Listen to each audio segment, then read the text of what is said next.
நான் அவருக்கு சனின்னு நான் ஒத்துக்கிட்டேன். நேத்தி தமிழகத்தில் ஹிந்து சமுதாயத்தை பிடிச்ச பீடை. ஆமாம், ரிசார்ட்டு கட்டி என்ன பண்ணுவீங்க? ஞானசேகரனுக்கு லீஸில் விடுவீங்களா?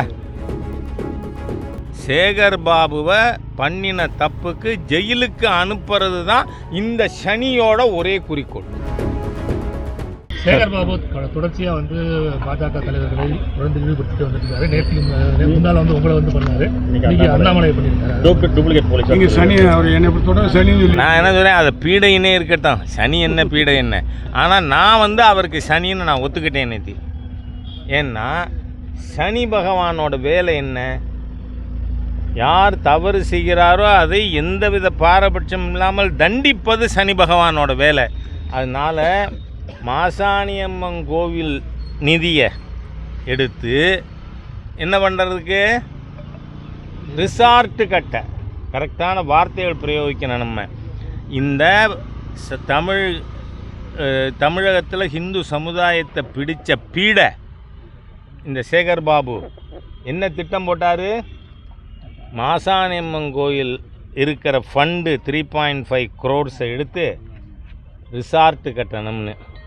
அதில் நம்ம நண்பர் கூடுவாஞ்சேரி பாஸ்கர் வழக்கு தொடர்ந்து அந்த திட்டத்தை கைவிடுறோம்னு இந்த அரசாங்கம் சொல்லியிருக்கு. ஆமாம், ரிசார்ட்டு கட்டி என்ன பண்ணுவீங்க? ஞானசேகரனுக்கு லீஸில் விடுவீங்களா? அந்த சாருக்கு வசதியாக இருக்கட்டும்னு. என்னையா மானங்கட்ட பொழப்பாக இருக்குது தமிழ்நாடு அறநிலைத்துறையோட பொழப்பு. கோவில் பணத்தை எடுத்து ரிசார்ட், இந்த கொள்ளைகள் அத்தனைக்கும் அவரோட பர்சனல் கிரிமினல் ஆக்டிவிட்டீஸுக்கும் I am privy to many information. அதனால் சேகர் பாபுவை பண்ணின தப்புக்கு ஜெயிலுக்கு அனுப்புறது தான் இந்த சனியோட ஒரே குறிக்கோள். அதாவது உப்பு போட்டு சோறுத்துங்கிற மந்திரி நமக்கு கிடச்சிருந்துருக்கணும். நீங்கள் பார்த்தீங்கன்னா திருச்செந்தூரில் ஒரு பக்தர், காரைக்குடியை சேர்ந்த குமார், அவர் வீட்டுக்கே நான் போயிருந்தேன். நீங்கள் உங்களுக்கெல்லாம் எல்லாருமே நீங்கள் 60க்கு அப்புறம் 70க்கு அப்புறம் தான் பிறந்திருப்பீங்க. அதனால் உங்களுக்கு அண்ணாமலை யூனிவர்சிட்டியில் நடந்தது தெரியாது. வெறும் மெட்ரிகுலேட்டு ஸ்கூல் படிப்பு தாண்டாத கருணாநிதிக்கு டாக்டர் பட்டம் கொடுக்கக்கூடாதுன்னு உதயகுமாருங்கிற ஸ்டூடெண்ட்டு எதிர்ப்பு தெரிவித்தான். ஆனால் செத்து போயிட்டான்.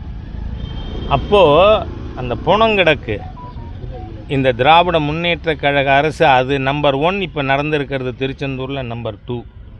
அப்போ பெத்த தாப்பன்ட்டு இது என் மகன் இல்லைன்னு எழுதி வாங்கினாங்க. எவ்வளவு தூரம் ஒரு மோசமான இந்த தீய சர்க்கார். தயவு பண்ணி எல்லோரும் டெய்லி நம்ம இஷ்ட தெய்வத்தை வேண்டுவோம். இந்த தீய சக்தி தமிழ்நாட்டை விட்டு ஒழியணும், இந்த பீடை போகணும்னு நாம் வேண்டிக்கணும். அதே மாதிரி திருச்செந்தூரில் அந்த அம்மாட்ட உன் கணவனை அறுக்காமல் கையில் கொடுக்கணும்னா நீ நாங்கள் எழுதினதில் கையெழுத்து போடுன்னு திருச்செந்தூர் காவல்துறை அதிகாரிகள் கையெழுத்து வாங்கியிருக்காங்க. அதான் அந்த அம்மா மீடியாவில் எல்லாருக்கும் முன்னாடி சொல்லியிருக்காங்க, எங்கிட்டையும் சொன்னாங்க. That is also recorded. அதுக்கப்புறம் பார்த்திங்கன்னா ராமேஸ்வரத்தில் ராஜஸ்தானை சேர்ந்தவர் 3 நாளாக அந்த பாடி இன்னும் எங்கன்னு போகலைங்க. சரி, அதுக்கப்புறம் தஞ்சாவூரில் கோபிச்செட்டிப்பாளையத்தை சேர்ந்த கிருஷ்ணமூர்த்தி, அதுக்கப்புறம் இங்கே பழனியில் பாரதிய ஜனதா கட்சியினுடைய மோகனூர் ஒன்றிய தலைவர், அவர் மூச்சு திணறலில் இந்த கும்பலில். நான் கேட்குறேன், இது எல்லாத்துக்கும் என்ன காரணம்? இந்த சேகர் பாபுவோட ஆணவம். ஏன்னா ஒரு மாதத்துக்கு முன்னாடி இதே திருச்செந்தூரில் சேகர் பாபு, கவிஞர் கனிமொழி, அனிதா ராதாகிருஷ்ணன் அவரும் லிஸ்ட்டில் இருக்கார். என்ன, இவங்க 3 பேரும் அங்கே இருக்கச்ச அங்கே இருக்கிற பக்தர்கள் சொல்கிறாங்க, 6 மணி நேரமாக நிற்கிறோம், குழந்தைக்கு கொடுக்க தண்ணி இல்லைங்க அப்படின்னு. அப்போ ஒரு பொறுப்புள்ள அமைச்சர், அவர் டிபார்ட்மெண்ட் அமைச்சர், மற்ற 2 பேரை பற்றி எனக்கு கவலை இல்லை. அப்போது இவர் என்ன பண்ணியிருக்கணும்?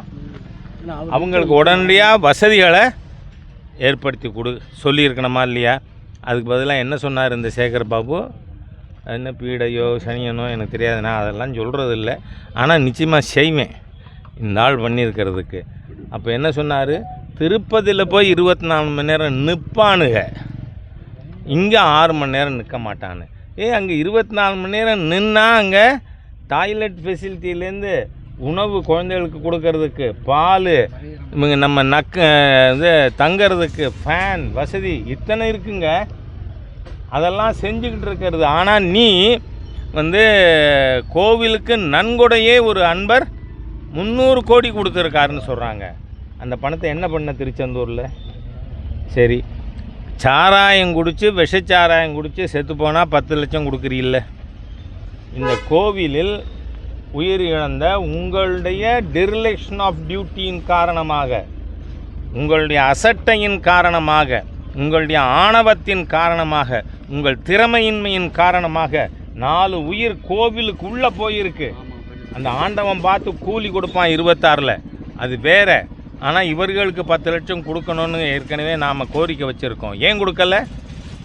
ஆகவே இந்த தீய ஹிந்து விரோத அரசு 26ல் வேரோடும் வேரடி மண்ணோடும் துடை தெரியப்படும் அப்படின்னு சொல்லுங்கள்.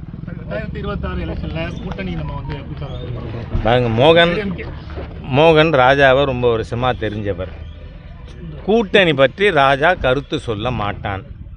ஏனென்றால் வந்து தேசிய பார்லிமெண்ட் போர்டு 16 சீனியர் லீடர்ஸ் இருக்காங்க, அவங்க முடிவு தான்.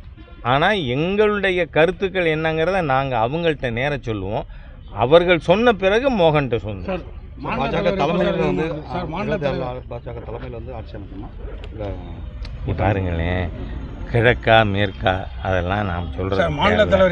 என்டிஏ பார்லிமெண்ட்டில் நம்ம மாண்பு உள்துறை அமைச்சர் தெளிவாக சொல்லியிருக்கார். 26ல் தமிழகத்தில் தேசிய ஜனநாயக கூட்டணி ஆட்சி அமைக்கும்.